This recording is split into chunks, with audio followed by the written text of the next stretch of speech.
এই আমাদের রান্ধনী গোশ খিচুড়ি হচ্ছে। চিকেন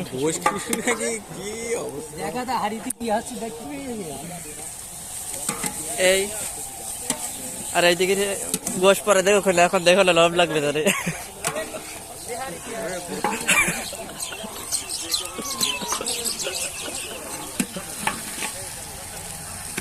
লাল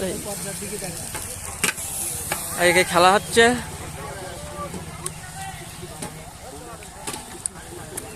একটু হাত ধোয়া পানি নিয়ে আয় তো। একটু হাত ধোয়া পানি নিয়ে আয়, ওই গামলা করে নিয়ে রাধে।